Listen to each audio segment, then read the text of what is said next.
then ano po to'y usa um, nga makahatag siya og photos.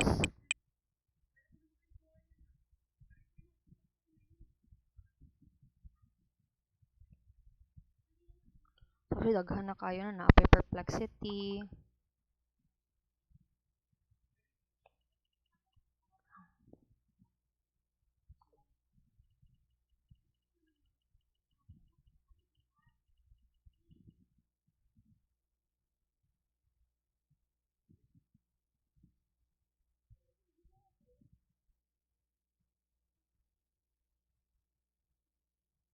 Ever ask the I sorry. Okay.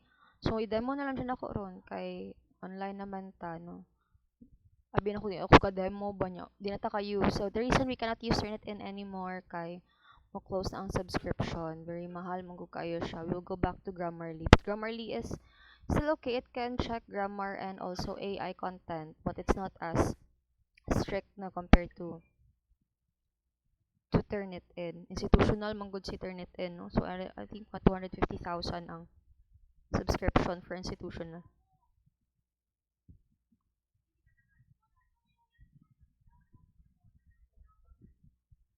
Okay.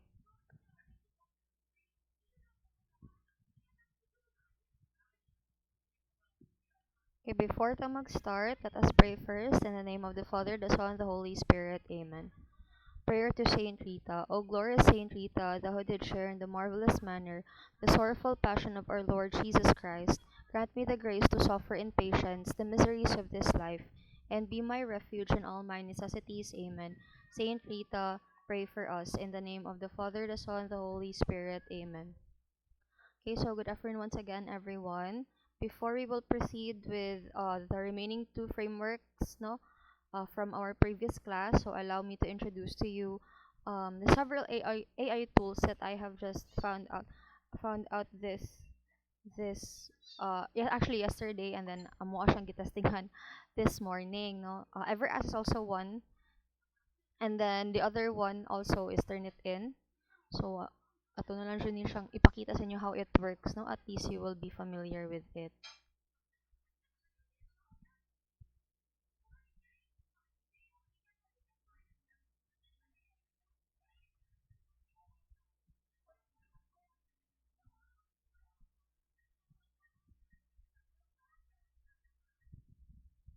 Oh, di siya pwede mo kung ano duha kanina lang.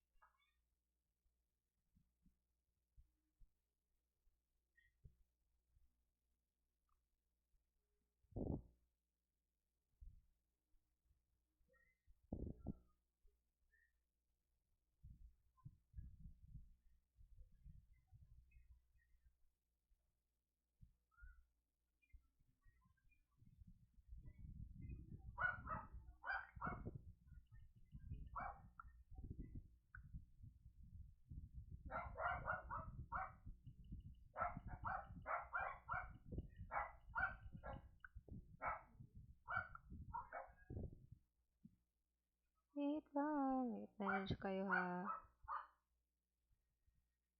Hindi naman siya mo kung ano kung turn it in. Wala pa ba human ang subscription, char.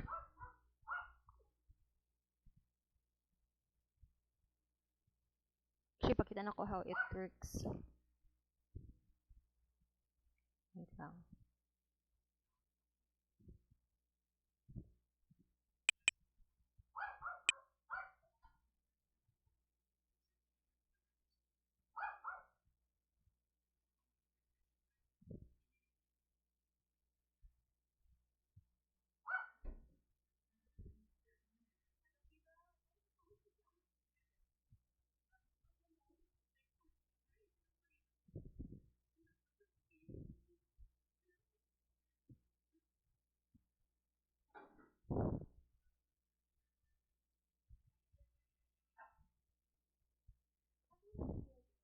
I'll just open it kadali lang sa kuan ha, sa email kay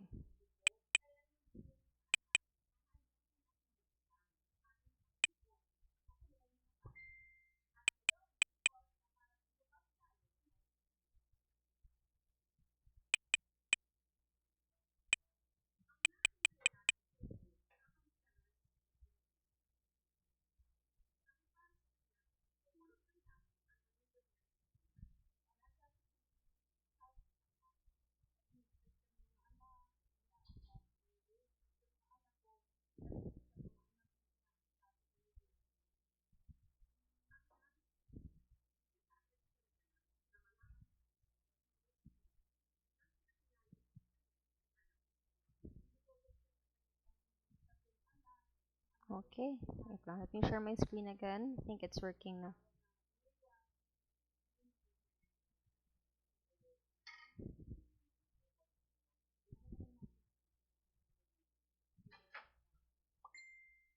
Okay, so I do hope you can see my screen. I'll just turn on my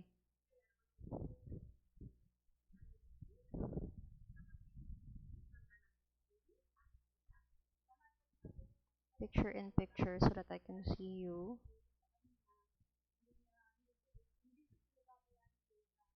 Masyado basta mag-online class ka. Usually you can experience this one if ka na mag-online class mo. That's why side ako siya og kaon ang pag-set up if it's like done your activities are done like sa ako online. So anyway, this is the dashboard. For example, per teacher, this is the dashboard for Authenticator Knit-In. It does have an AI what do you call this kanang AI nga detector. Okay? So I actually created 2 folders. So every time nga nang mo-upload ang ako ang estudyante, butangan ako dito no. Medyo hassle siya if you compare it to Grammarly because the Grammarly man good, dali ra man good nimo siya makuan sa Grammarly. So 3 chapters na sila so far, ning hunong lang mi siguro around November, December kay nasa time nga nag-pre-oral and then nag-survey na sila. So medyo nadugayan sila sa ilahang test of validity and test of reliability. So as teachers, usually you're just going to upload documents from your PC, you know, for example, if your students have submitted, you have to make sure nga, actually, and they can even check PowerPoint, no, mo na kanindot with Turnitin because you can actually check PowerPoint, PDF, and also Word document. The only difference lang is with Grammarly, if mag-upload ka sa mong document dito and it's in like a Word document and gina-edit siya, no, like for example, if you're just going to click the highlighted words in Grammarly, automatically mausab to siya nga Word and then you can re-download the document nga mong gi-upload for checking. You can re-download it again and then kuha na siya no kanang na-check na, 'di ba? Or nakuan na na-corrected na siya. For Authenticate, no, Turnitin. Now let me just admit my student.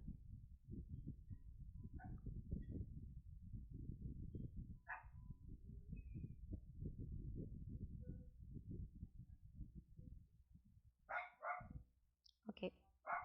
So for Turnitin, no, nga part, medyo difficult siya kay once you upload the document, it cannot be edited. They'll just show you asa dili dapit ang naay plagiarism, asa dili dapit ang naay similarity to sources that you copied online, and dili na pud makita if pila ang AI content niya. So actually in here, gamay na lang ang percentage niya, no, mahimo na lang tag 12%, 5%, kay na-check naman ako siya. And then gi-remove pa nako ang kon mag-re-upload na ni no sa from their first document. So sila ila yung manual og type, no. So I'll try to upload a document from my student.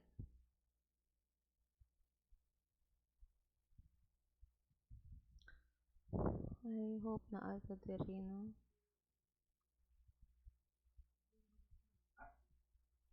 I'll try to upload. Okay. Kanilang concept paper. Ito very small ra kay ni siya nga paper. Okay, concept paper. Isa na ako ni nga student.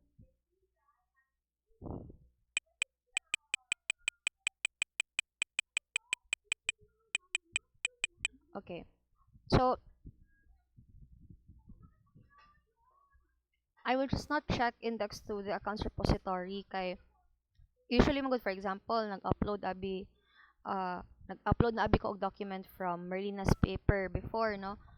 So nag-upload ko document kay Merlina nga group and then nakita na ko dito ang AI content nila plagiarism. So akong gi-download ang katong actually hindi corrected pero highlighted na nga naay kanang mga kuan AI content, naay mga similarity content. So for example no, nakita na ko dito, ako ang gi-download, akong gipakita sa ilaha.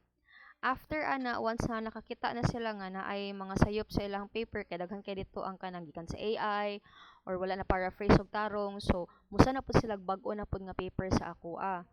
If ako to siyang i-check unya isa po lang nag-upload ko og kanang old version sa paper ni Marlina and then nag-upload po kog new one katong corrected na no kato nang gi-revise na, madako Japon ang percentage niya for similarity kay tungod once gani nga na nakagi-upload nga previous nga mga paper mag-i-compare niya ba nga ay ng-upload kag bagong paper niya ang contents niya similar sa katong previous nga gi-submit meaning na plagiarism mura gani gi-compare niya nga muna dako kayo ang percentage for plagiarism or similarity kay tungod ang bagong paper imong gi-upload na ay similarity sa old paper nga imong gi-upload before.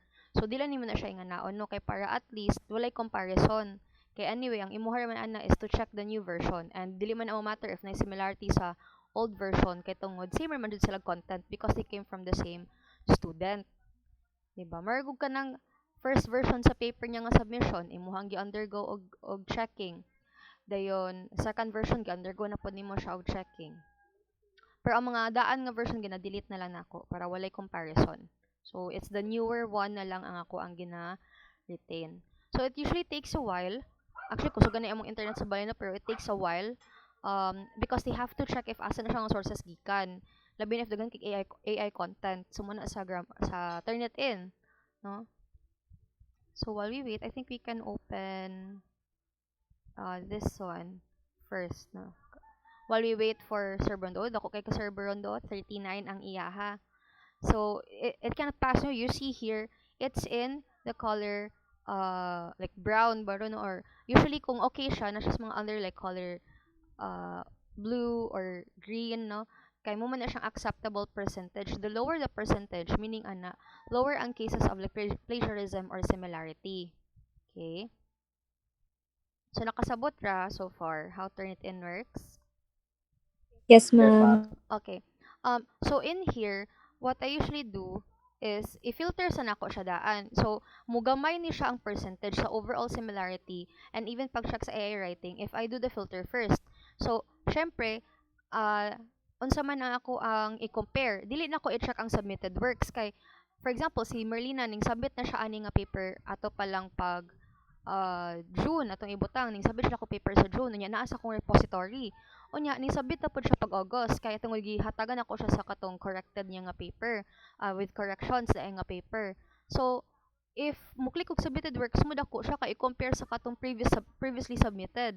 Diba? So ako siyang gi-remove para walay comparison between the previously submitted works niya og ang current submitted work.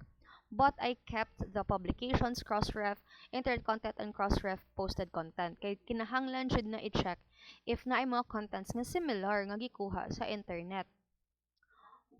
Unsa i-exclude nako? Syempre the bibliography, no? Cited text, quoted text, diba?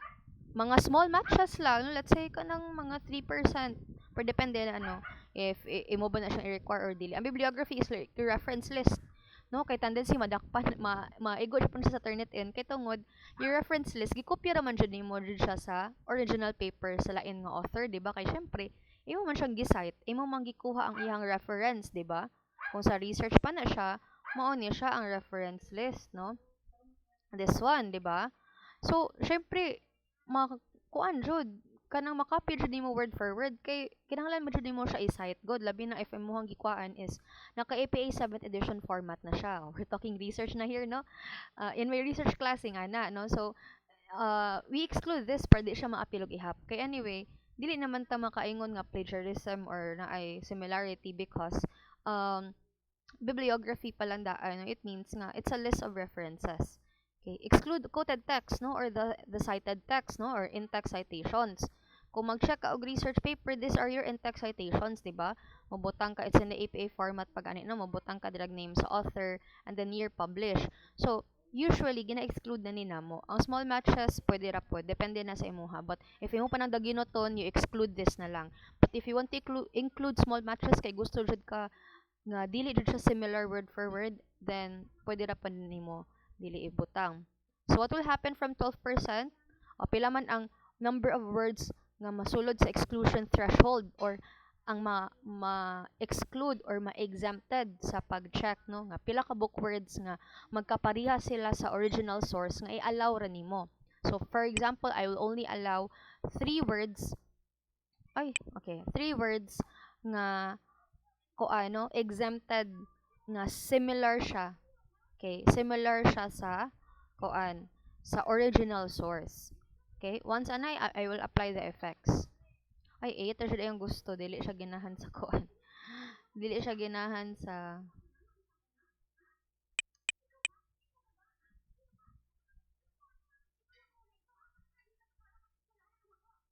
Naku, include small matches. Uy, di man siya musugot. Apply filters ta. Also, from 12, nakita ninyo nga, it is already 7%. Pot daghan na Japon siya. No, masking 7%, daghan Japon siya nakitaan. Pratis ko ala, no, dili kay totally like, atong lantaon ka Sir Barondo, ha? Bago lang ni gin-submit sa ko ang, masteral student. Prato sang i-filter out kay basin mo gamay raman di ay. So makita nimo diri atong i-click si 1, no? Kani siya. Makita nimo gikuha niya sa conversation, conservation rather, not conversation. I'll just zoom in, ha. Okay. So makita nimo diri guys, this is number 1, this is the highlighted text. I will not exclude this. Okay? And if we compare it here, makita na to, they got it from the conservation.org Philippines. And similar kay siya, no? Conservation International is working with the government and local communities. Similar diri. They highlight this one because this text is quite similar to what is placed on the paper. Okay? Same goes with sa ubos, no? 8 ra jud ay ang pwede silang threshold. Diba? Parehas ra jud kaayo siya. Similar to what will be in the bottom part na this one.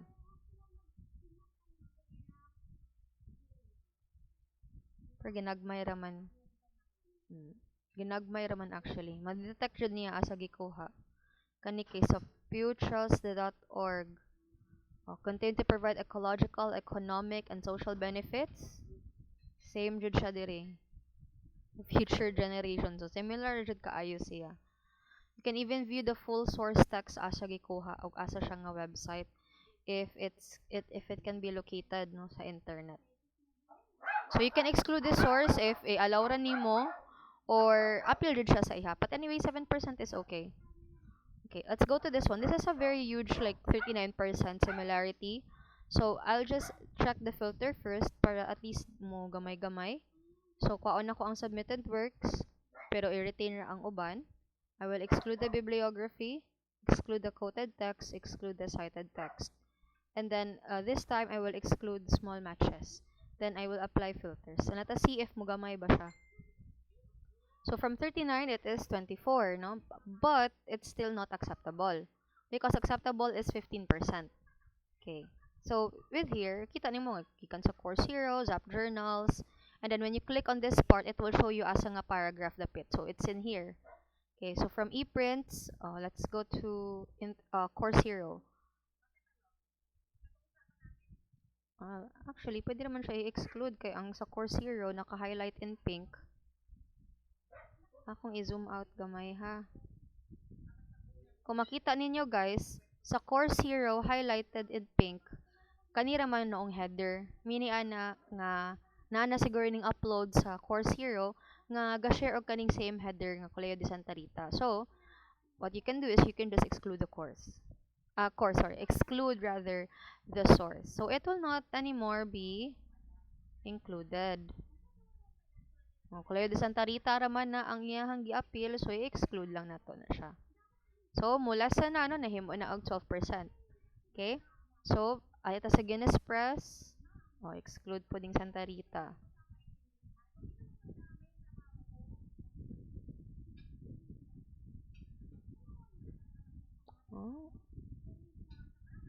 Zap Journals, number 2. Sa Zap Journals is kaning social identity theory. Go sa ubos pa jud. Okay. So actually more on ko naman ginagmay raman.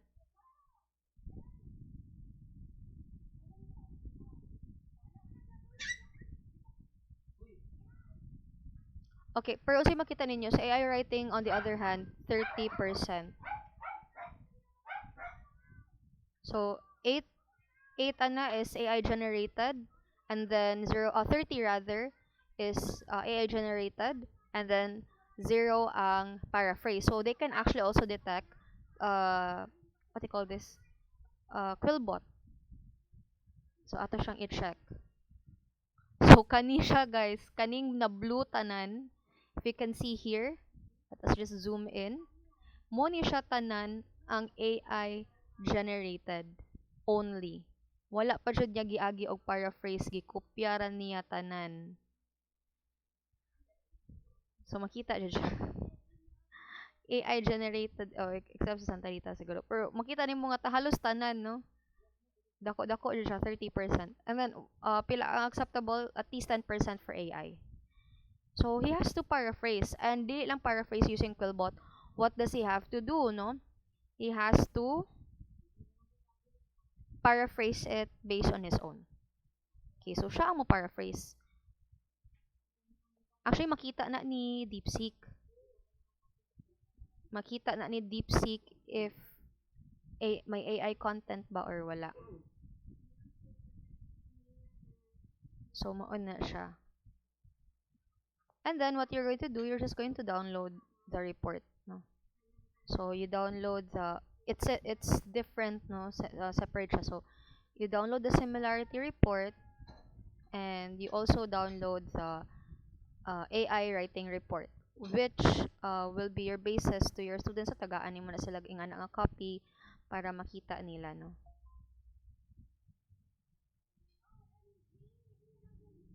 Okay. Check na to ha. Carmelina din ako ang nakuan. So naaraman diri sa ato ang report. Ito lang i-zoom in. Makita na ninyo pila ka buok not cited or quoted, no? Pila ka buok ang internet sources or 2% of publications na sources from originality test na to sa plagiarism. Usually kanang kami sa graduate school like sa UNOR ginapangayuan maig ani. So mo ni ginapangayo sa amoa, which is ginahantani ko no kay helpful biya siya on my part nga kanang dissertation pug ko.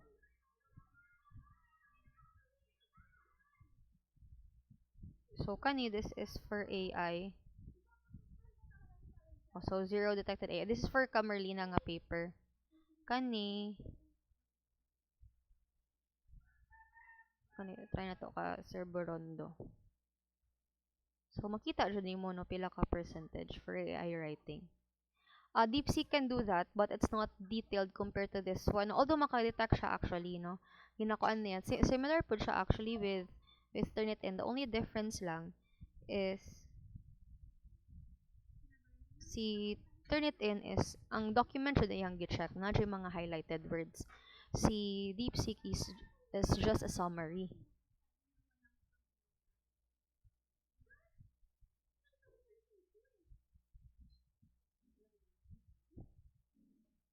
Ato na yung concept paper, ba?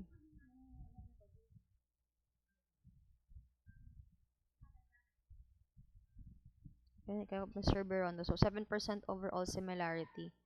Let us check his AI content.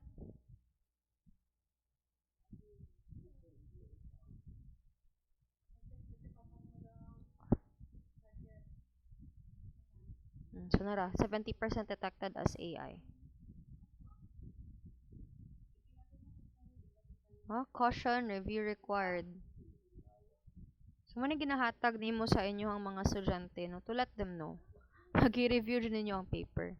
This is a very good website actually. It's very useful for not just like in research but also in checking. Well, difference like it's very expensive, no? I think the limit is 100 users, but mapulag gamay ra man gud migod niya. Mahal jud kay siya. It has to be an institutional subscription. Yeah, so sobra man siya kamahal. Muna usahay nga mobalin nila Grammarly. Grammarly can do also plagiarism checking and grammar pod siya na galing ma-download lang jud nimo siya si Turnitin is naka PDF so dili nimo ma-edit dili mo siya ma-edit. Ikaw dapat mangita ato sa imuhang manuscript asa dapat gi-highlight ni Turnitin for you to edit the paper. Okay? So mauna siya ang ka Turnitin, no? Ikaw di manually mo review sa paper yourself from the PDF file nga gihatag ni Koan. Ni Turnitin. Grammarly, we can do ko ano I think mga individual subscriptions they can do that. Ang subscriptions ni Grammarly during the time nga I was using it no back when like I think 2019, 2018, 2019 man was around 7,000. But that's for a year. One time payment lang siya, dili siya installment. So once nga ma-charge sa imong card, automatic na siya charge imong card no, but it is actually ma-utilize na siya for a year. With tax na siya because in US dollars mo siya. But I do not know now basin ning mahal po siya kaya na may added nga functions. So nakasabot ra. Yes, Yes, ma'am. Ma-proceed ta sa DeepSeek. Okay, so ang DeepSeek, so this is what I found this morning no. So makahatag siya og analysis. Usually it's good for research papers. Okay. And so far wala pa man siya limit sa file size because ChatGPT has a limit for file size, no. Na ay certain files nga dili siya kadawat. So kani siya so far okay raman. Ako ang manuscript ako ang manggipa-check this morning. Although dili pa man siya no kay draft pa man na akong manuscript. Expected jud nga daghan jud kay siya og kanang errors. So my first prompt sa iya is mapa-provide ko og 10 literature containing papers on digital transformation and it has to be from 2019 to 2024 using APA 7 edition format. As teachers, pwede pod mo ana maka-ask niya kung unsay mga activities i-provide niya for example, tagaay kog activities for an online class and then dapat na instruction, detailed instruction support ni teacher para ihatag sa student na mga examples. So in here, medyo samok ni siya nga part no, kulang pagamay. Okay. So in here, this is my prompt no, nagbutang ko sa DeepSeek and then I turned on the DeepThink. So the DeepThink is mahatag siya og analysis. If ganahan ka nga same sa ChatGPT lang nga response nga kay duha ang iyahang response ihatag sa DeepThink. On the part ni AI on how they process, they actually let you look into how they process your prompts, no? How you process your responses, your search. They let you see how AI thinks, no? And then sa second part na is their actual answer. For example, nga ko yung 10 literature containing research papers on digital transformation in the hospitality industry from 2019 to 2024 with APA 7th edition format. Now, I turned on DeepThink. So, this is like DeepSeek. This is, although it's a Chinese AI, no, and I know some of you do not trust the Chinese, no, given that they have like issues na kuno with the US with regards to data privacy. But you have to admit, no, mapunigin ang kuyawan sa mga IT billionaires sa IT industry, like labi na sa US, no, because that could mean a lot sa ilang sa stocks po nila, no.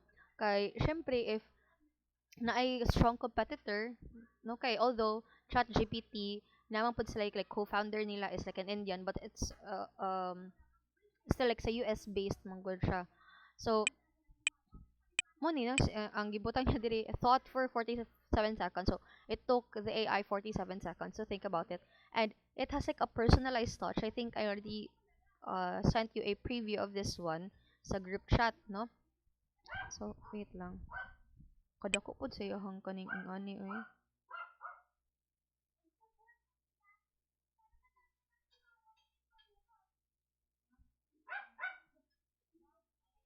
Okay, so gi-turn on man ako si DeepThink, buon ni ang kano. Alright, the user submitted their dissertation. Ano, sorry. Hindi siya ma.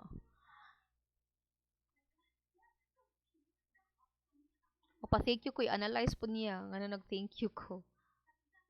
O sumata kong gipangayo, 'di ba? So ning hatag siya dire og prompt, no? So okay, the user is asking for 10 literature sources, specifically research papers on digital transformation in the hospitality industry from 2019 to 2024 in the APA 7 edition format. Let me start by breaking down the request. This is on the part of the AI. First, they want academic papers, not just articles, so I need to focus on peer-reviewed journals. The time frame is 2019 to 2024, which is malakong gipangayo nila, which is a 5-year span. Since we're in 2023, ngayon 2023 pa ang yang ganahuna, no? It is because DeepSeek is first introduced in 2023. It is still actually in the works yet. I don't know if beta na ni siya or final na jud ni siya nga version of DeepSeek, but the AI was actually, kung saan pa na siya, na-born siya in 2023. Nahimo na siya og popular this 2025 or late 2024 when it first like introduced na jud to the public. So I need to include up to the current year. Okay, but some 2024 papers might be available if published early, though that's less than common. I'll check for 2023 and see if any early 2024 papers are out. Next topic is digital transformation in hospitality. Keywords here are digital transformation, hospitality industry, maybe in terms of like AI, IoT, big data, automation, etc. So, yan yung ikaw ng process niya, no, step by step. Okay, journals like hospitality management, hospitality and tourism technology, etc. and etc. I-verify niya ang publication date daw to ensure na dapat na sa 2019 to 2024. And the AI also need to check if they are research papers and not just editorials or review. Okay. Another angle is on the COVID-19 digital transformation. So, daghan kay siya, they're letting you in on how they process your prompt, no? Oh, wait, the user may not have access to these journals. Muna yung gibutang.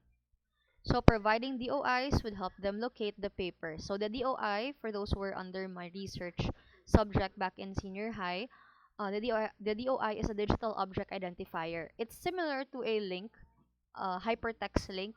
The only difference lang with the digital object identifier is that every research papers, they have their own digital object identifier. So, for example, if I publish an article on digital transformation in the hospitality industry, I have published it in a research journal, my article will be provided its own digital object identifier or link, so that when I place it, for example, like in Facebook or in my profile, when you click that link, it will redirect you to my research article. So, for example, no, each researcher has an ORCID number, which can actually locate their contact details for you to reach out to this certain researcher if you want to ask permission regarding their research. Ngay adapt ang ilang study. So every researcher, ako, I have my own ORCID number. So sa ka-publish naman ko papers, I have my own ORCID number as well. Mara siyang identifier nako. The DOI is also like that, but for research papers. So, two of my papers published in the PSSJ have their own separate DOI or digital object identifier.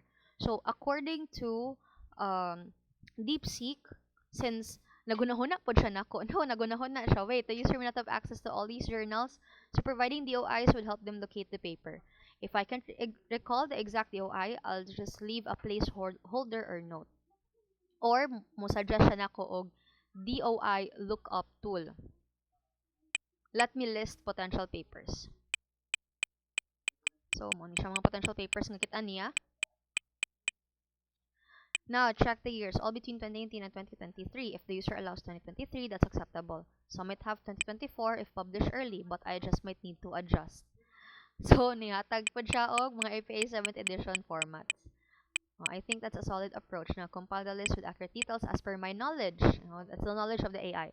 If any deals are uncertain, mention that they should verify the references.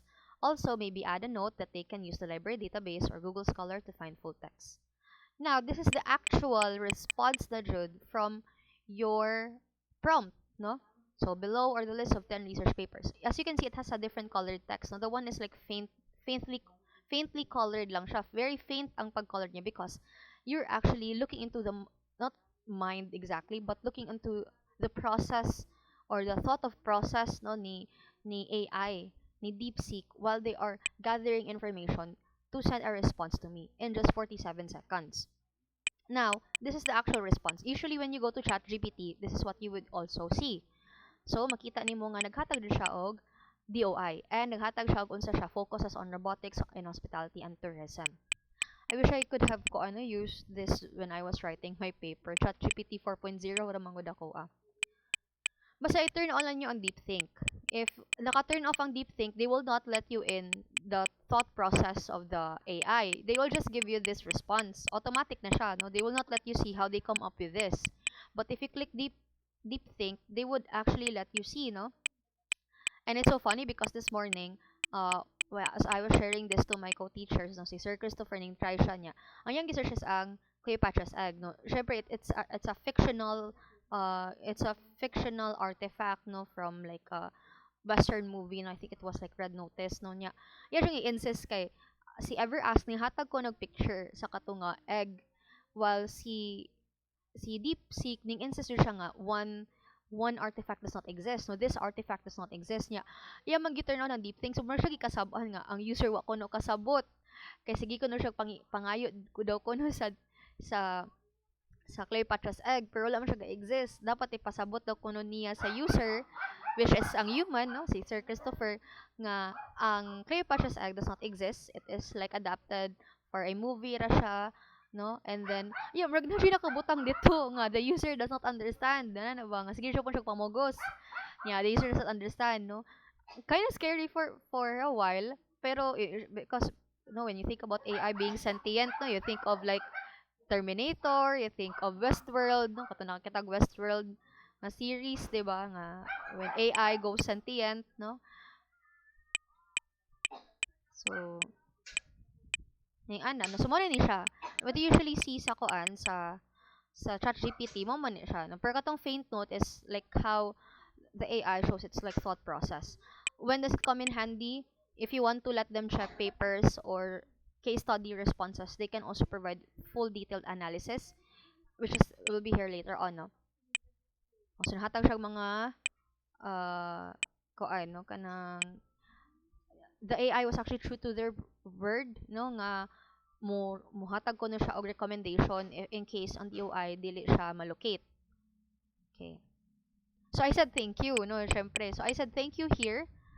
Ang thought process niya is for 23 seconds and then ingon siya, okay, the user just thanked me for the list of references provided. Let me think how to respond. First, I should acknowledge their thanks. A simple "you're welcome" seems appropriate. Then maybe offer further assistance. They might need help with formatting, accessing papers, or expanding the list. Wait, in the initial request, they asked for literature up to 2024. I included up to 2023 because 2024 papers may not be available yet. Should I mention that again? Oh, di ba? Sumara po siya tawo, no? Maybe not necessarily until they ask. Or not until I ask daw ko, no? Perhaps it's worth reiterating that 2024 papers are scarce. Also, they might be working on a literature review or research paper. Offering help in narrowing down topics or specific technologies could be useful. Now, this is where I was quite amazed with the response, no, with DeepSeek. This part, no, I should check if there are any errors in the previous list. This one, for example, the fifth entry. So 10 man to kung ipangayo sa fifth entry daw, sa fifth niya nga response gihatag sa ako si Lee and others or Lee et al in 2021 has a publication year 2018. So 2021 yung gihatag, 2018 din na siya gi-publish. So nag-double check siya himself. That's a mistake. I need to correct that. Oh, in the previous response, the user didn't point out, but I should make sure to mention that in case they noticed. Also, the APA format requires journal name in italics. I should confirm all entries are correctly formatted. If the user is a student, they might need help with APA guidelines. And then maybe with an emoji, naghanap ka siya mga storya. Tag siya DOI. Nanapod siya nakitaan nga sayop, no? Also, check if the DOIs are valid. For example, the link to Ku and others 2021 has a DOI from 2016. So the year does not add up, no? That's probably incorrect. Sorry. I should correct that in response. The user might have noticed that discrepancy. In summary, the response should include acknowledgement of thanks. So yan ang ginarrow down, no? And I think how many seconds? 23 seconds? Let me just double check. Na siya yung human touch po, no? If you think about it. 23 seconds, no? Muna yung thought process for 23 seconds. So, iyahan ang gi-bullet ang iyang himuon as a response of me saying thank you. No? In summary, the response should include acknowledgement of thanks, offer help, mention potential corrections, keep the tone supportive and encouraging. And muna ni ang actual response niya. You're welcome. Let me know if you need help with formatting adjustments, assessing specific papers, expanding the list. Happy researching. Feel free to ask for more guidance. P.S. If you notice any discrepancies in the year, older papers cited in newer reviews, let me know. I'll double check or refine the suggestions. Okay, what do you think of DeepSeek so far? I want to hear from you before we continue with like actual research papers na jud nga ko. What is your thoughts on this? Is it like kind of scary on your end? Is it helpful in your like future endeavors as teachers? Pohon if you're going to check papers, if you're going to ask for like materials, pohon if you're going to teach na. Do you find it like helpful or yes, Razal? Go ahead. Um, yes, ma'am. Actually, paingon nimo about DeepSeek, ma'am. So, try na ko siya ron. And then, yes, same siya ginato nga process kay na. So, I can say nga, mas better siya kaysa Mm. sa ChatGPT kay ning try po kog upload og kanang PowerPoint presentation and then ano niya discuss niya sa kuwang PowerPoint presentation. So nice siya, ma'am. Pero were you not like scared sa kaan? Okay, let's start with confidence. Were you not like scared nga kanang murag na siya human response? Kaso yes ma'am, inaana man ba kay ngano step by step niya tas mara ka niya ginaistorya bitaw nga mara siyang Ah. person nga ginakuan pud nimo. So medyo scary siya gamay Uy, mo jud. sentient ba no? Mo pud lagi. Sige, thank you, Dai Razal. I saw Janie Gill raising her hand. Please go ahead. Hello. Wala or siya ning Wala echo, earlier. ma'am. Okay. So, sorry. Um, I tried DeepSeek earlier this morning, ma'am, because I was trying to summarize a PPT and make it as a reviewer. Then, I instances lang, however, na dili siya maka-generate og Word document unlike Oo, yes. ChatGPT. But nevertheless is I don't know, mas na-appreciate na ko siya na murag iyahang response is more human like instead na purely robotic siya. Abot lang ma'am kay hilig sad ko mo thank you o kanang mo compliment niya even though it's not a real person. And then makita nimo ang thought process nila no nga kanang makita nimo how they do things step by step, di ba nga kanang first I'll do this, first I'll do research on this, may ano ba no? Which really we cannot see that, di ba, in other AI tools like Perplexity. Perplexity is also like one of the number one AI tools alongside ChatGPT. In fact, you cannot actually see Gemini and Meta AI in the list, no? It's usually Perplexity and ChatGPT, 'di ba? So iyaha is kanang murag may pagka-sentient siya gamay. Not totally like 100% sentient na jud, pero at least na ikuan. But like were you freaked out nga it has a like it's different the way they respond, or were you like amazed on how giplastar niya? I think more walay there's little fear but more on amazement sa iyahang capabilities to really go through the process on how they generate their answers, ma'am. Okay. Because wala true that you said na wala joy ing ani ang ChatGPT like mo dili sila hatag og responses but wala sila Analysis, oo. process of how they work. Yes. Okay, thank you so much, Jenny Gale. Yes, Razal? In addition pa di ay ma'am, mas nice jud ay ang kaning DeepSeek kaysa sa ChatGPT ma'am kay if ipabuhat nimo siya og sugoon nimo siya pabuhat og like reviewer bitaw ma'am. Dili lang ingon nga para sa ChatGPT nga mohatag ra siya og kanang mga explanation kundi ang kaning DeepSeek kay mohatag sa tiyag mga tables, Mm. charts, naka-format na siya tanan so mas easy bitaw for us nga mas studyhan jud namo ang lesson. So nice siya Okay, ma'am. thank you. Dili siya may mag-document to para sa na-experience ni Koan, na-experience ni Jenny Gale. But overall, okay na siya kaayos siya, no? Okay, thank you so much. Thank you so much, Razal. So, kuan lang siya. Actually, we have to give it credit kaya nakita niyo sa yung responses 2023 pa ang iyahang murag kaano, he's still stuck in 2023 pero makatabi siya og mga future analysis po. It is because it's still in the works, no? It's not unlike in ChatGPT nga first ChatGPT was free way back in 2015, then they asked na for payments sa 2019. And then 2022 na siya nga kanang kuan, 2022 na siya kanang murag ning start na siya og boom, no? I think it was like early 2023 sa mga yung anak nga time nya si kuan si DeepSeek bago-bago lang ni siya, new player na siya in the AI because there's so many AI actually, no? Ang kanang gani ever ask ako ikuan, pero ang akong gi-search man gud ang top 10, ang ning sulod dito is like ChatGPT siya number 1, then Perplexity. Per karon anam-anam ng mga tao actually of trying DeepSeek, no? So I wanted also to try it. That's why I was really excited to tell you kay it's kind of like unique, no, for an AI to give this response. Basta naka-turn on lang ang DeepThink, because if you cannot turn on this DeepThink, wait lang. Yeah, i-on na lang po nako ang web search kay para sa mga literature, no, dili man niya kung unsa rin nasa repository ni kuan mura po nang iyaha, so di na siya ka look for other sources pa jud sa worldwide. So i-turn on lang jud mo ang duha if you want like more thorough content jud. So this one is for like a manuscript, no, and nagpa-kuan ko nagpa-proofreading ko and then check for AI content. So 59 seconds ang iyahang thought process. Wala ko sulti nga dissertation, but I think they already know this already for me. And then ang ingon siya nga document is quite lengthy, and then I think some of you already have the experience nung nga iyaha jong giko ano nga na ay typo errors, no, like sa grammar, no, na ay space before the comma, mura siya grammarly. So nya naa siya ko need to correct that to hospitality need to correct that, no? So kanang mga typo errors na ko nadakpan pud niya. And then also kanang mga theory, no, nga need to be modified tanan.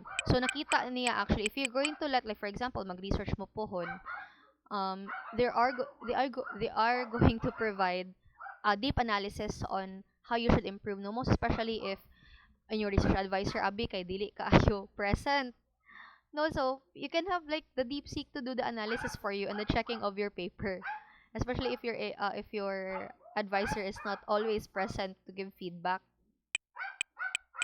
So nahatag siya mga key issues ra sa part kay Sir Christopher, since gamay ra man yung document, nakahatag siya og dili siya documented exactly ang gatag per ka nang makopy ra niya. So full version sa iyang paper niya, pwede ra niya makopy ang text and then i-paste in a new document. On my end, since dako man gud siya, so summary lang of the corrections og mga need i-improve. So naa dili gitagsa-tagsa jud niya from chapters 1 to 3, which I really appreciated, no, na mga duplicate entries which need na ko i-consolidate daw, need na ko i-remove. So na ako yung mga pang i-remove dapat sa table, proper column, tanan. So dili AI generated ang ako ang paper, pero naalang ko yung minor phrasing common in academic writing. Labi ng mga passive voice, and this is often my mo niya ako ang sakit actually pag masteral pa nako hangtod karon nga gasulat ko paper. I always use passive voice, no. Passive voice is like this one, no. The findings of the study are primarily beneficial, which I could just change it to the study's findings benefit key holder. So medyo a more comprehensive approach, and then the more simpler approach dapat if kanang I'm trying to avoid passive voice, which wala siya ginaingon sa ako sa akong advisor. Mapanin sa ko maingon ra nga avoid passive voice niya, dili ko kasabot sa may passive voice ani nga kanang kuan man siya, no, naka-feature 10 siya kung wala pa naman ang study, naka-pass 10 siya basta nahuman ang study. So mo din ang pasabot nila, no. So at least kanang naiuban diri nga gabasa ko ng punta nga was not actually provided by my advisor. Ang ko okay ra pud because maybe in her absence I can seek the help of AI to help me proofread my own paper. So nga na, no, wala kay siya AI content nakita. Since gina-paraphrase man gud nako siya, I do use AI for resources. Gina-declare man pud nako na kay syempre you have to work smart nowadays, no, kapoy naman kaayo na nga magtagsatag sa tagbasa. We just need to paraphrase it para at least we can contextualize, no, kabalo ta nga unsay content sa to ang ginakuha lang from the internet, dili ingon nga blindly copy pasting ra jud. So na siya mga recommended nga final polish. So yan na ra. And again, no, wala rin siya document gihatag. Dako mo kayo ang file. Ang kato ka Sir Christopher gitagaan siya og summer anang tibok niyang paper giusab jud like i-revise kay gamay ra mong good. I think mga 2 to 3 pages ra mong good to iyaha. So at least na-revise yung tibok niyang paper. Copy paste na lang siya. Sa kuha they cannot do that, no. Grammarly can only do that. Nga maka-download ko. So mao ni siya guys ang sa DeepSeek. Ang EverAsk is also different. It's a combination of ChatGPT, Google Gemini, and they can also generate images. No? So all in one siya. So I'll not do the demo anymore. Ang nakakuha lang is dili lang siya ka identify between fact and fiction. So if you ask them to give you information about a fictional artifact or give you information about something that is not real, they will not correct it. Si DeepSeek kay kasabaan kaniya kay dili ko na tinuod, non-existent siya. No? So dili siya ka-generate information about something that is non-existent in reality. No? So EverAsk they can actually, they can generate both fictional or non-fictional details about anything that you encode here. They can generate music, they can generate images, no, and then mubayad lang jud ka sa pro. Naaman sila free pero naa siya limit, no. You can also upload materials here as well ni EverAsk. No, there's image generation, AI search engine, music generation, so daghan kaayo. All in one na siya si EverAsk, but you have to pay lang. DeepSeek, it's still in the works pa. Let us just hope nga in the future version si DeepSeek maka-generate na siya og file. So, for example, if you upload the file and then i-summarize na siya into one file nga ma-download ninyo, kasi ChatGPT kasulay po ko na nga gi-table niya, de pwede na ko ma-download na siya nga table. Muna mo po na experience ni Jenny Gill, no? So, helpful jud siya on our part, 'di ba? Ngayon na lang siya limit si ChatGPT 4.0. Kung mag-start ko og morning siguro mga 7 or 8 mahurot ma-limit na ang ako ang 4.0 mga 11 AM na. So na siya limit sa time og sa mga prompt responses. Kung pila ra ka book searches ang free for ChatGPT 4.0. Ganun ka unlimited na sa mga around uh 1,100 pesos no ang monthly. Dayon kung free ka, mo-upload ka og documents, one document a day ra. Pero if naka-premium ka sa ChatGPT, unlimited upload. Okay. Question so far. So that's DeepSeek for you, no? And then I'm glad that others actually already did their like advanced na nga kanang exploration before our class, no? So question so far before ta proceed na jud sa katong remaining two frameworks nga nabilin. None, ma'am.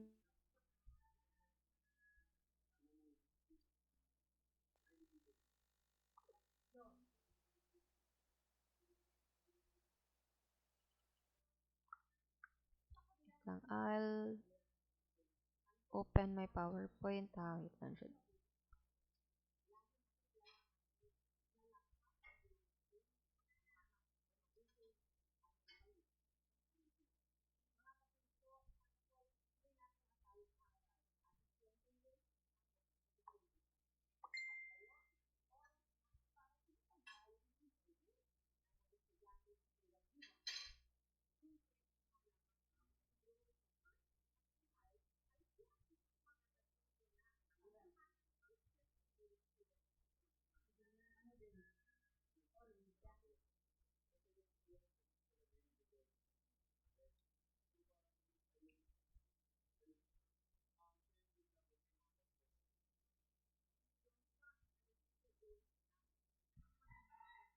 Okay.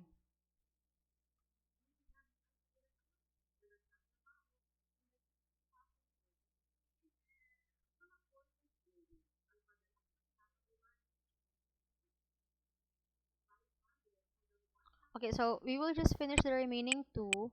Last time we already discussed naman the Laureliad no nga theory. Ano theory framework, ano theory man. And then the ICT integration. Nga fundamentals ICT, three fundamental elements of ICT integration by Wang. which instead of the TPAC nga progression, spiral progression, so it is into dili na ko man next. Okay, change that to social interaction. So let's now proceed to the categories for information communication and technology, ICT, and teacher training. So this is four kabuk quadrants.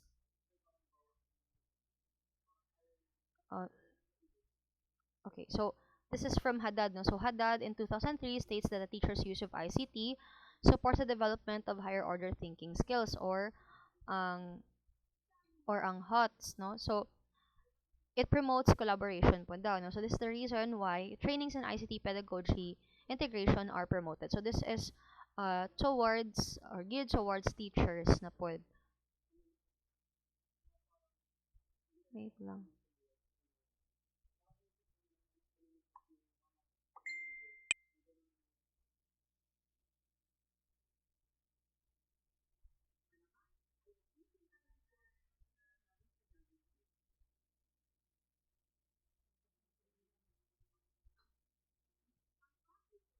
Okay. Sorry kay naray nag-inquire.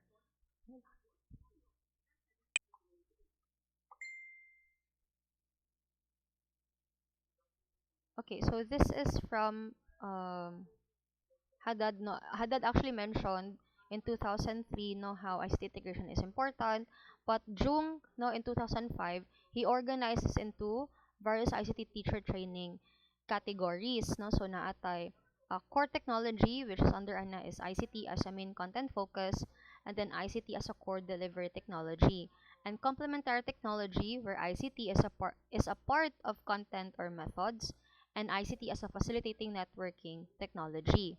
And then, ang sa PICAS, kanina punduhan, learning how to use ICT.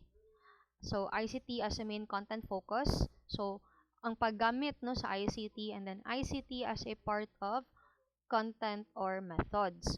Pero kung learning via ICT, meaning nag-learn ka og a different subject, but you only use ICT as its like medium, like mag-seminar ka or unsa, okay, ICT as a core delivery technology, and ICT as facilitating or networking technology. So let's start first with ICT as a facilitating or networking technology. Okay, so ICT is used to facilitate communication. Example ani is like mga video calls, kanang mga collaboration where you share knowledge. So that's learning via ICT. So right now that's an example of this one. No, you are learning via ICT because we're using like a video call or our learning management system like the Google Classroom to collaborate together or share knowledge. Okay, so pwede siya ma-complementary technology because it complements actually the lesson ni teacher. No, niya nagamit ko certain tools also like for my demonstration for example or kanang pag-guide nako sa inyo ha, 'di ba? And then as well as pag-deliver nako sa kong lessons ninyo. Okay? And then ICT as a core delivery technology. So ang technology mismo or ICT ang ako ang gihimo nga um, delivery technology in delivering topics ninyo or delivering lessons sa inyo nga part. Okay? So it is used, ang ICT diri is used to connect people, facilitate communication. Okay, so mo ni siya kanang online class ta. Okay, so next is ICT as a core delivery nasa babaw. Okay, so ICT as the main tool to deliver lessons or teach concepts. Example ana is aside from kanisha video calls or video conferencing, so gagamit pud abi ang teacher sa face to face ato magamit abi ta og TV or computer projector for presentations. Okay, so that's the main tool for lesson or teaching concepts. And then in this part, ICT as a main content focus. Okay, so ICT itself is the main subject. So muna core technology siya nabutang and then learning how to use ICT. So for example, ni attend abi ka og seminar where you are taught on how to do programming, okay, how to do web development, coding, or person na karon nga gitudloan ta mo gitudloan ta mo on how to like navigate through DeepSeek, navigate through Turnitin. No, wala lang kay kuning dive deeper into um katong usa no, just nabaguhan pa ko atong usa. Kung na magutugod ka ng murag accidental find ra to namo ba while we were looking for DeepSeek. And then wala dito ko kay huta na maguta sa time. Pero kato siya kanina nga example, that's an example of where ICT is the main content focus, no? Because that is like the main topic of why we are learning these things in this afternoon, di ba? So, aside from that, like for example, again, no, ni-attend mong seminar on how to use Squipper, okay, as a learning management system, or katong kami pod mga teachers sa una, no, way back in 2024, katong nag-attend mi og several like mga seminar baron on how to use kuan kanang Turnitin. Okay, so nato yung mga times ko may klase kay magsige mag meeting no kay or how to use Turnitin or kanang tagaan mig mag user ko ano user sa taga ni kanang user demo o mo na siya as the main content. Well, that's still under core technology but learning how to use ICT. Now sa ubos is complementary technology and learning how to use ICT, which is ICT as a part of content or method. So example ana is teaching students how to use software like Microsoft Word, PowerPoint as part of a lesson. So for example, sa inyong lesson is pahimo na bisala og presentation on how to um ano ba sila no mag-report sila sa ilahang research on like sa science no nya sa mga lalain nga topics no about for example like physics baron but they have to make use of PowerPoint presentation unya di ba kabalo yung mga estudyante labi ng mga elementary so you teach them how it's just a part of content or methods for them to deliver their report via PowerPoint presentation and gituluan nimo sila sa paghimo sa kanang report using PPT because they don't know how. Okay, so murag part ra siya. Dili siya ang main focus rod sa inyong training or sa inyong lesson for this afternoon. So, or for example, for that day. Okay. So, ang last one, before ta magkanang, ko ano, at least nahuman na nato ni siya, before ta mag attendance is the last framework. There are 4. No? So, the 4th one is the UNESCO ICT Competency Framework for Teachers. So, having a society that is increasingly based on information and knowledge with the ubiquity of information and communication technology for instruction, UNESCO was able to develop ICT Competency Framework for Teachers. Okay, so I think you're all familiar with this one, diba? We already discussed this during our TTL1, no? Understanding ICT in Education, Curriculum and Assessment, Pedagogy, Application of Digital Skills, Organization and Administration, Teacher Professional Learning.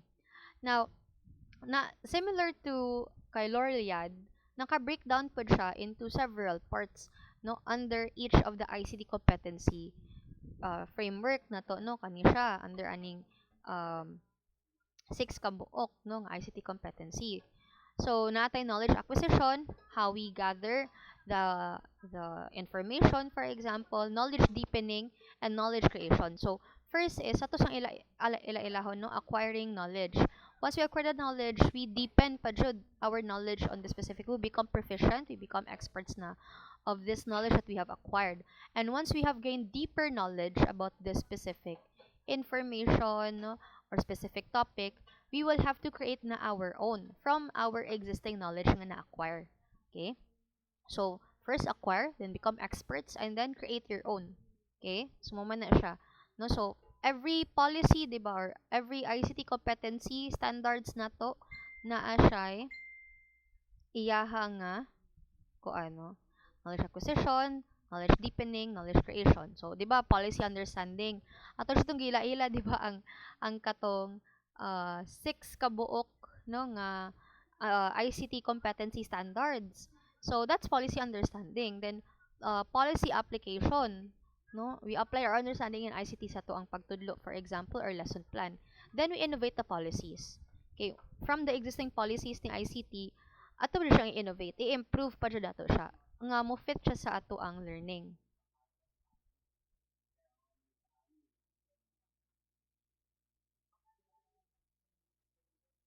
So, next is curriculum and assessment. So, again, no, knowledge acquisition. So, kanitanan is acquisition na dyan, no? Pag-gain of information, Then through deepening kano sama na ang knowledge deepening, application siya tanan class. Application, integration, no? Para sa nakita yung infusion, okay? So kanin sa ilhan networking no sa under the teachers na. And then ang knowledge creation is ikaw na.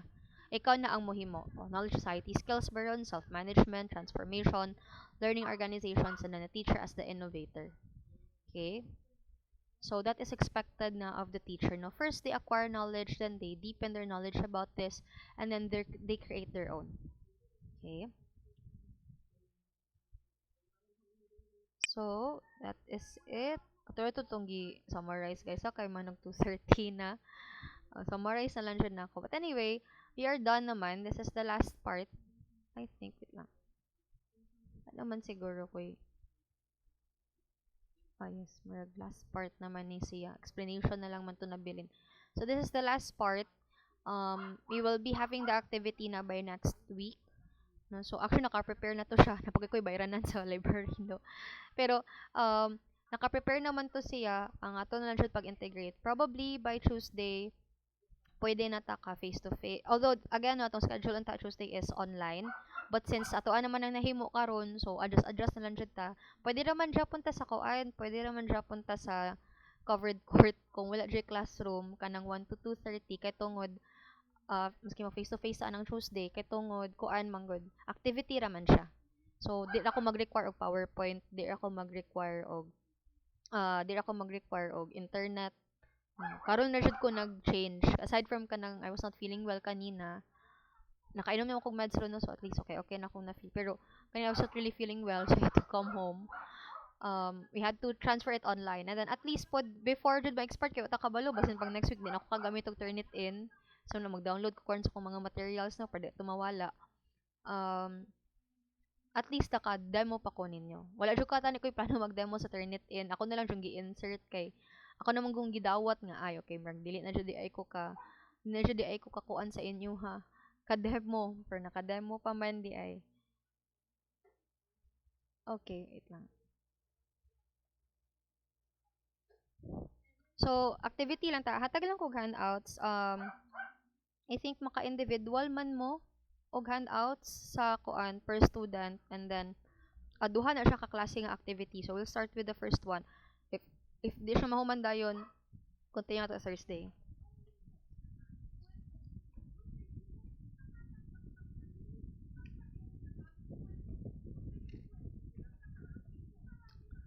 Okay, wait lang. Let me take the attendance.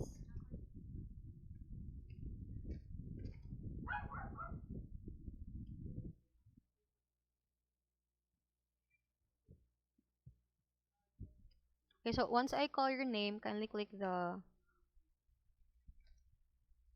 raise hand button, ha? Okay, so we will start with okay, Kyla is not around, no? Kay kuan man siya, modular. Argonetas is also modular. Johnson.